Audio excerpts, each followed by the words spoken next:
So, in conclusion, ladies and gentlemen, a new world is emerging. It is a new world order. A new world order. Estamos al borde de una recesión global, advirtió este jueves el titular del Fondo Monetario Internacional, Dominique Strauss. Muchos en el mundo están hablando de algo raro, extraño, el establecimiento del llamado nuevo orden mundial. El candidato presidencial de la Coalición por el Cambio, Sebastián Piñera, se reunió en París con el mandatario francés Nicolas Sarkozy. Allí conversaron sobre la necesidad de impulsar un nuevo orden. ¿Cómo participamos cuando se junten a ver cuáles van a ser las nuevas reglas del mundo que va a emerger después de esta crisis? Debemos entender que solo podremos superar la mayoría de los problemas globales, la crisis económica, el cambio climático, la lucha contra la pobreza, mediante soluciones globales basadas en la cooperación y no en el aislamiento. Ni más ni menos que un nuevo orden mundial. Esa es la promesa de los más poderosos. Está emergiendo un nuevo orden mundial, una era progresista de cooperación internacional. Hemos decidido que de aquí en adelante vamos a manejar la globalización. Quiero afirmar que España es un país comprometido con el multilateralismo, con la necesidad de seguir articulando un sistema de gobernanza global, de gobernanza global, de gobernanza global. ¿Será acaso este el principio del nuevo orden mundial? Nuevo orden mundial. Nuevo orden mundial, un solo gobierno, una sola religión, un solo banco, una sola persona que controle a todo el mundo. Andándose por el mundo, lo único que se habla es de las nuevas atribuciones del Fondo Monetario Internacional, el nuevo rol del Banco Mundial. Un banco central que se está consolidando y que es un banco que va a controlar el dinero de todo el mundo. Un único banco para todos. Busquemos una moneda común que nos alcance a todos.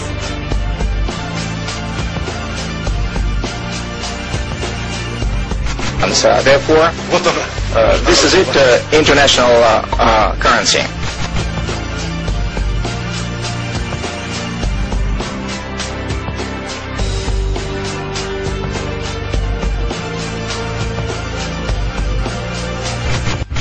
And one of the ways that will drive the change is through global governance. Will require some kind of world governance. I know that these are big words, but let me be a little bit more specific. At Copenhagen, this December, weeks away, a treaty will be signed. Your president will sign it. Most of the third world countries will sign it because they think they're going to get money out of it. Most of the left-wing regimes around the world, like the European Union, will rubber stamp it. Virtually nobody won't sign it. I have read that treaty, and what it says is this, that a world government is going to be created. The word government actually appears as the first of three purposes of the new entity. 2009 is also the first year of global governance, with the establishment of the G20 in the middle of the financial crisis. The climate conference in Copenhagen is another step towards the global management of our planet.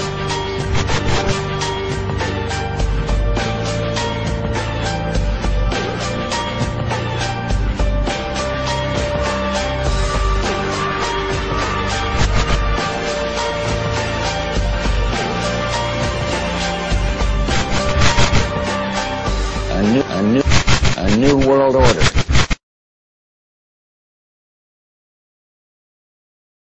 Given the increasing diversity of America's populations, the dangers of sectarianism are greater than ever. Whatever we once were, we are no longer a Christian nation, at least not just. We are also a Jewish nation, a Muslim nation, and a Buddhist nation, and a Hindu nation, and a nation of non-believers. And even if we did have only Christians in our midst, if we expelled every non-Christian from the United States of America, whose Christianity would we teach in the schools?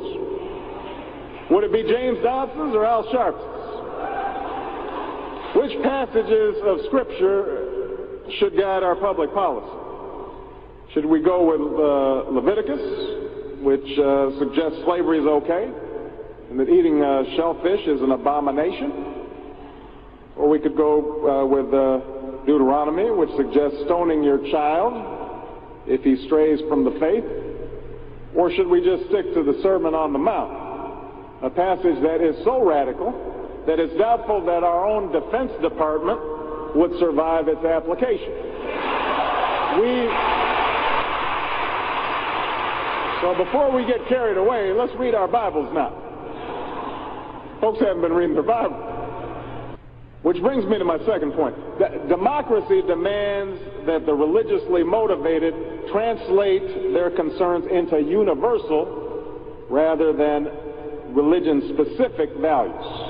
What do I mean by this? It requires that their proposals be subject to argument and amenable to reason.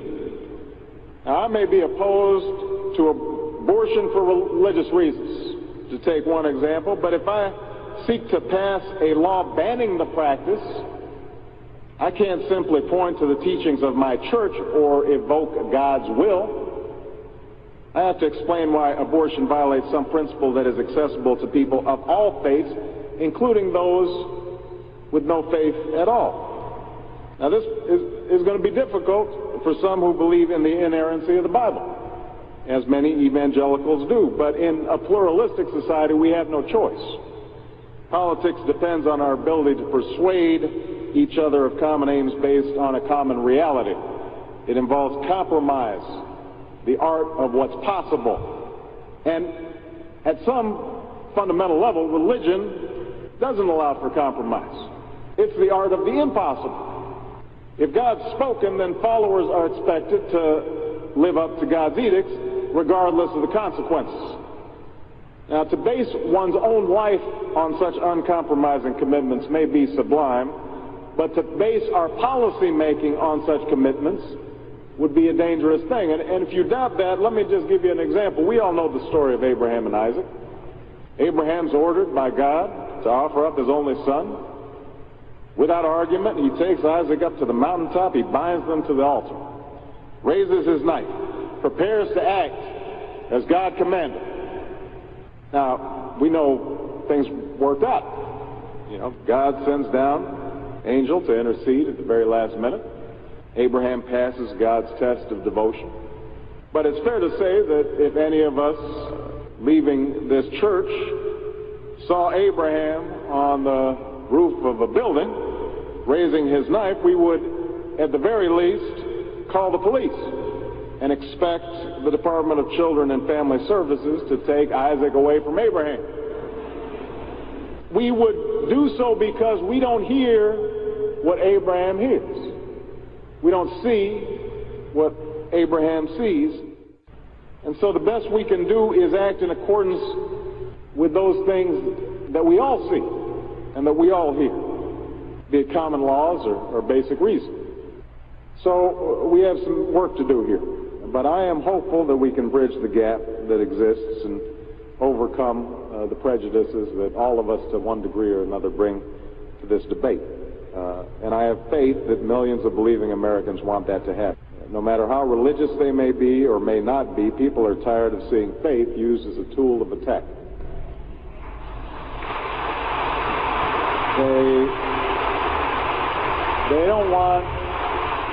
They don't want faith used to belittle or to divide, because in the end, that's not how they think about faith in their own lives.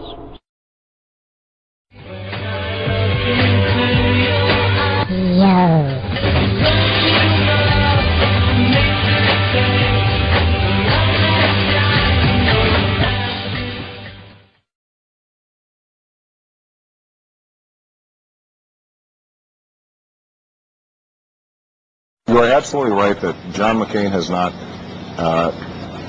talked about my Muslim faith, and you're absolutely right that that has not come my Christian faith.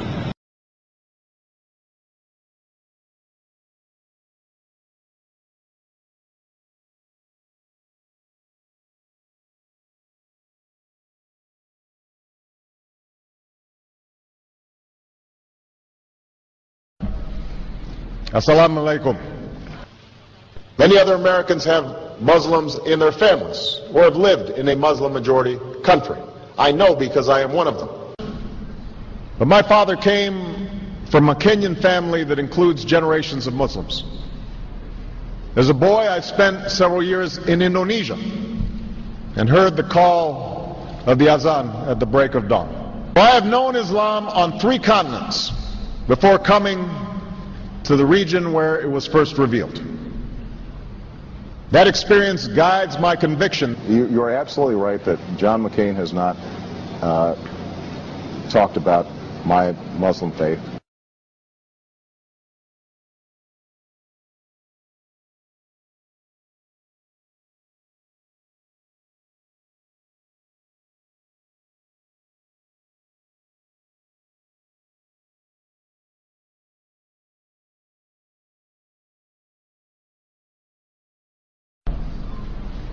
As the Holy Quran tells us, the Holy Quran teaches that, the Holy Quran tells us, and the Holy Quran also says,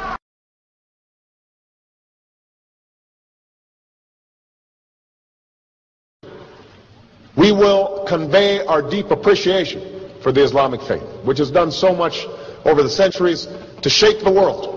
I would like to speak directly to the people and leaders of the Islamic Republic of Iran. Your great and celebrated culture. Over many centuries, your art, your music, literature, and innovation have made the world a better and more beautiful place. We know that you are a great civilization, and your accomplishments have earned the respect of the United States and the world. I also know civilization's debt to Islam.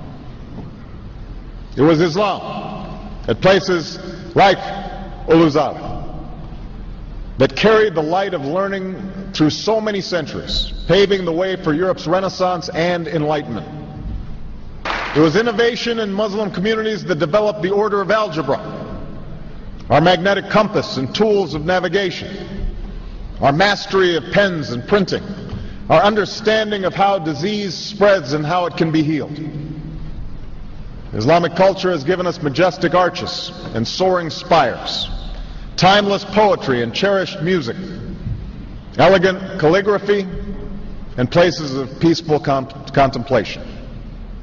They have fought in our wars, they have served in our government, they have stood for civil rights, they have started businesses, they have taught at our universities, they've excelled in our sports arenas, they've won Nobel Prizes, built our tallest building, and lit the Olympic torch. And when the first Muslim American was recently elected to Congress, he took the oath to defend our Constitution using the same Holy Quran. In ancient times and in our times, Muslim communities have been at the forefront of innovation and education.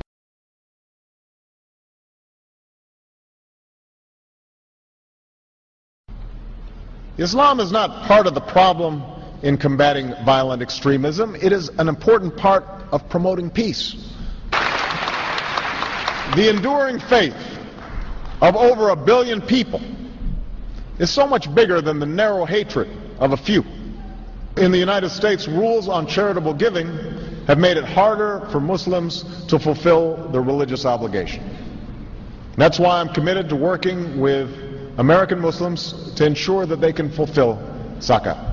It is important for Western countries to avoid impeding Muslim citizens from practicing religion as they see fit.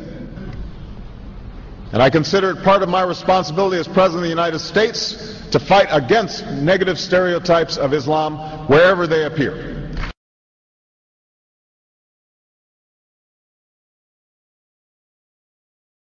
We are no longer a Christian nation. We do not consider ourselves a Christian nation. The United States has been enriched by Muslim Americans. Since our founding, American Muslims have enriched the United States. Islam has always been a part of America's story. There is a mosque in every state in our union, and over 1,200 mosques within our borders. You know, one of the points I want to make is that if you actually took the number of Muslims Americans, we'd be one of the largest Muslim countries in the world. Let there be no doubt, Islam is a part of America.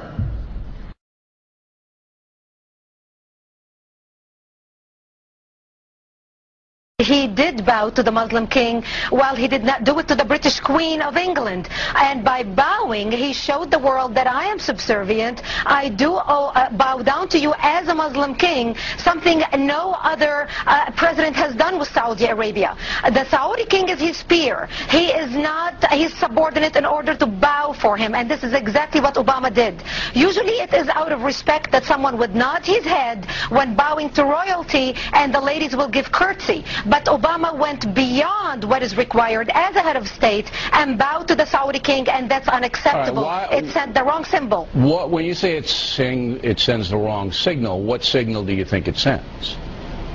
It sent a message that Islam is superior to any other master or king or president in the world, that an American president bound to a Muslim king. It also sent a message that terrorism and jihadism is giving Islam the respect it should have on the world stage, to the point that it made an American president, for the first time in history, bow to a Muslim king.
Presidential candidate Barack Obama is trying to change political fashion. He gave a speech in Iowa City today, and he wasn't wearing an American flag pin. Those pins have become synonymous with politicians since 9/11. Obama says he doesn't like how the pin has come to represent patriotism in America. I won't wear that pin on my chest. It's a little weird, Alan, that in the middle of the campaign the guy takes off the American flag that most people wear because they're proud of their country. Let me speak as clearly and as plainly as I can. America is not and never will be at war with Islam.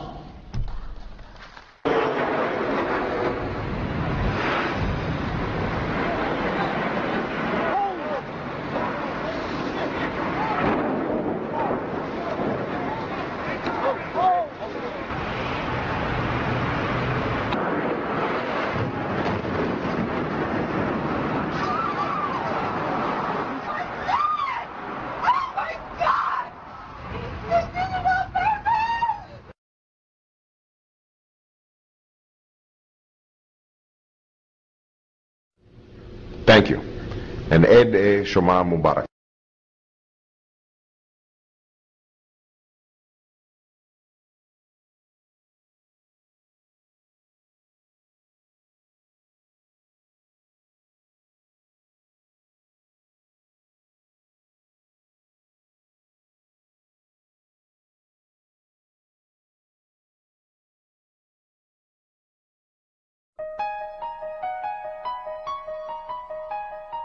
Durante siglos, las profecías de Nostradamus han sido parte de los registros históricos. Si bien son altamente especulativas y controversiales, el legado de su autor perdura. En el año 1503, un hombre común y corriente con un destino extraordinario nace en un pequeño pueblo al sur de Francia.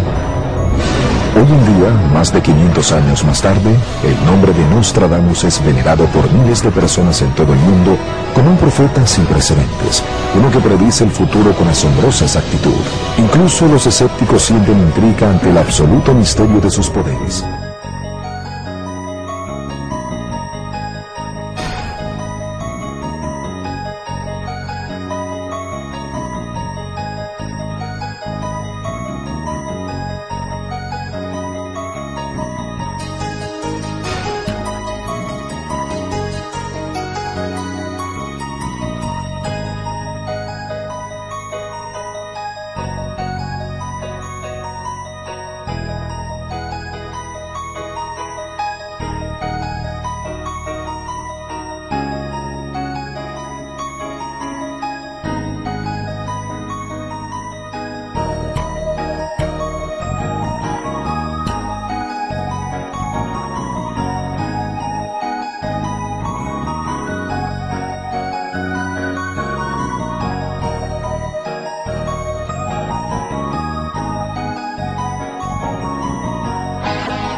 Thank you.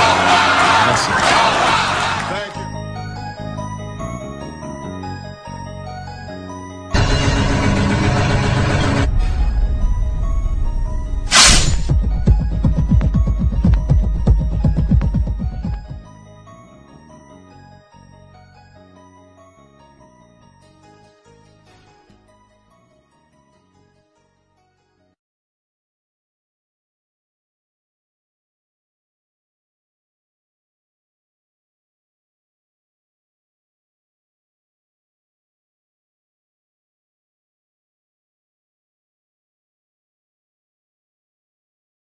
Yes, we can. Yes, we can. Yes, we can. Yes, we can.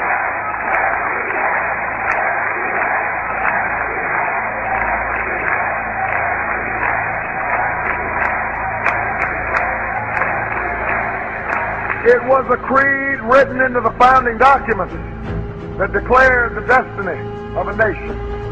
Yes, we can.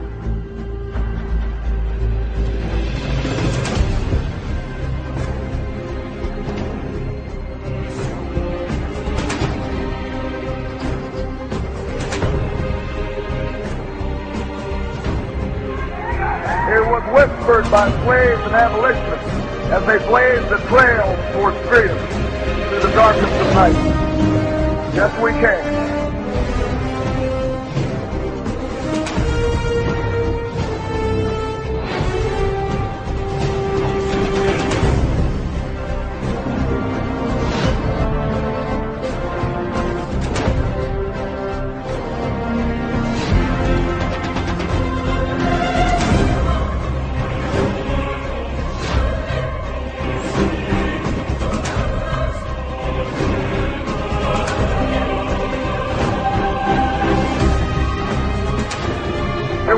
won by immigrants as they struck out for distant shores and pioneers who pushed westward against an unforgiving wilderness.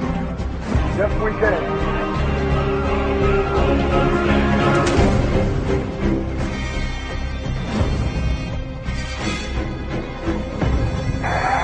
It was the call of workers who organized, women who reached for the ballot, a president who chose the moon as our new frontier, and a king who took us to the mountaintop and pointed the way to the promised land. Yes, we can to justice and equality.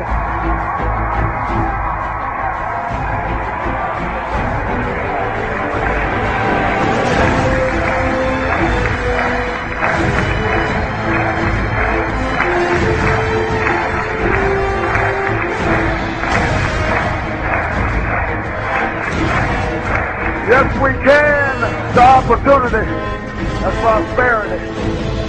Yes, we can heal this nation.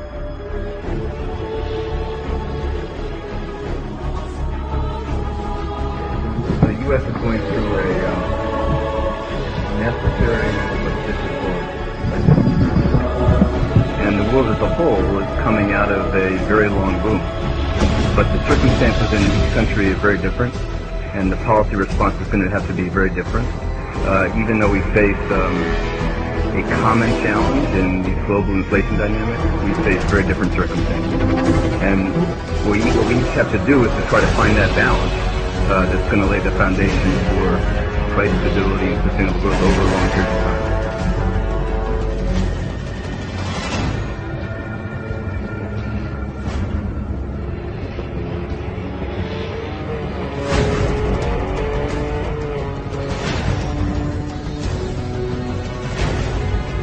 Yes, we can repair this world. Yes, we can. A story that the United States government shipped 800 billion of euros to the China Development Bank in preparation for the collapse of the United States dollar as currency.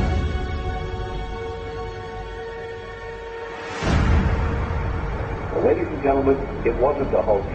I have one of the Ameros from that shipment. This is an Amero.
God is our refuge and strength, a very present help in trouble.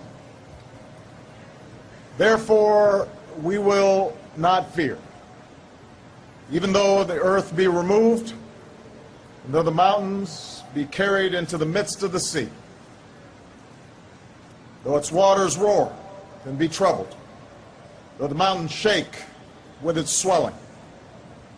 There is a river whose streams shall make glad the city of God, the holy place of the tabernacle of the Most High. God is in the midst of her. She shall not be moved. God shall help her just at the break of dawn. The nations raged, the kingdoms were moved. He uttered his voice, the earth melted. The Lord of hosts is with us. The God of Jacob is our refuge. Come behold the works of the Lord, who has made desolations in the earth. He makes wars cease to the end of the earth. He breaks the bow and cuts the spear in two. He burns the chariot in fire. Be still and know that I am God. I will be exalted among the nations. I will be exalted in the earth. The Lord of hosts is with us. The God of Jacob is our refuge.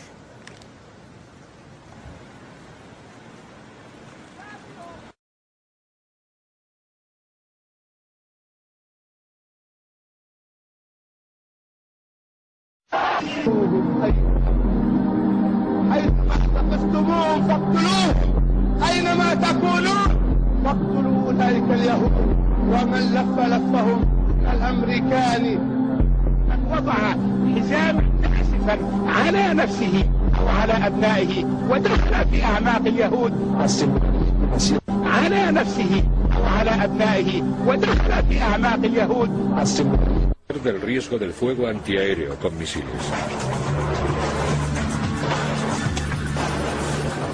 Por el momento se trata de un mero entrenamiento, aunque los informes sugieren que Israel tiene trazado ya un plan concreto de ataque. Con una buena organización se podría hacer, sin duda.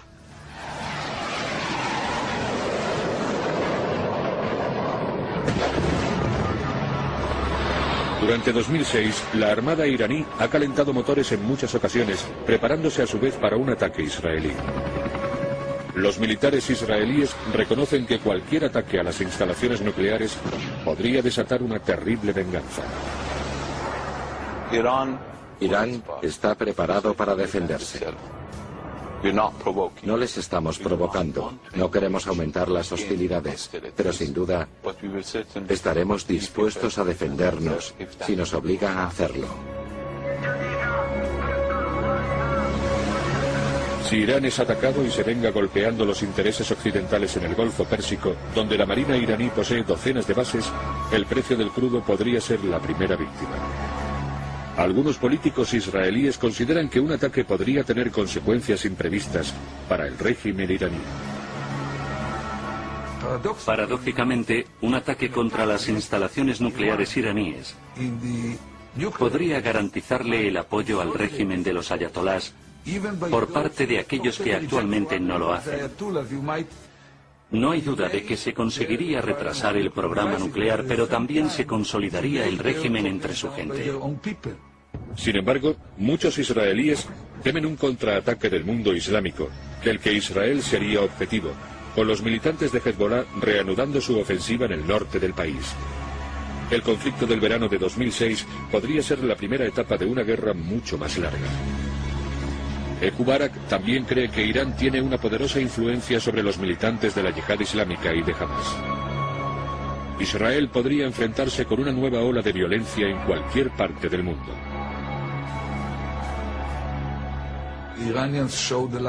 Los iraníes han demostrado su capacidad para sembrar el terror en muchos rincones del mundo a través de organizaciones extremistas.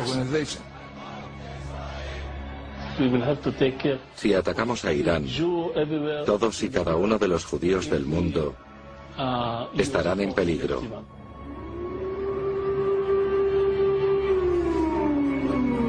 Para algunos israelíes, la posibilidad de un ataque nuclear contra sus ciudades es tan espantosa que creen que el gobierno debe actuar para prevenirla.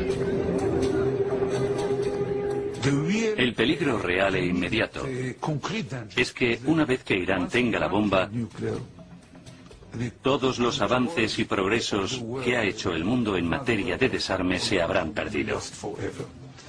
Y quizá, en una década, la bomba nuclear pueda estar en manos de un grupo terrorista. El ataque contra la central de Osirak hace 25 años demuestra que Israel está preparado para actuar en solitario durante los momentos de crisis. Muchos israelíes piensan que ahora estamos ante aquella misma situación. Cuando consigan la bomba y estén en condiciones de tener en vilo a Oriente Próximo, Europa y el resto del mundo y de aumentar su apoyo a los terroristas, puede ser demasiado tarde para detenerles. Creo las palabras del presidente de Irán, Ahmadinejad, cuando afirma que sus intenciones son destruir a Israel, borrarlo de la faz de la tierra. Le creo porque está fabricando armas para llevar a cabo esa destrucción. Y todas sus declaraciones apuntan a que apenas esté en condiciones de hacerlo, llevará a cabo sus amenazas. Cuando un líder como Ahmadinejad reitera constantemente sus ideas de cómo usar la bomba atómica, no podemos quedarnos sentados esperando a que lo haga. The Iranian regime supports violent extremists and challenges us across the region. It pursues a nuclear capability that could spark a dangerous arms race and raise the prospect of a transfer of nuclear know-how to terrorists. Its president denies the Holocaust and threatens to wipe Israel off the map. The danger from Iran is grave, it is real, and my goal will be to eliminate this threat. Iran has strengthened its position. Iran is now enriching uranium. Its support for terrorism and threats towards Israel have increased. Those are the facts, and they cannot be denied. And I refuse to continue a policy that has made the United States and Israel less secure. We will also use all elements of American power to pressure Iran. I will do everything in my power to prevent Iran from obtaining a nuclear weapon. Everything in my power to prevent Iran from obtaining a nuclear weapon.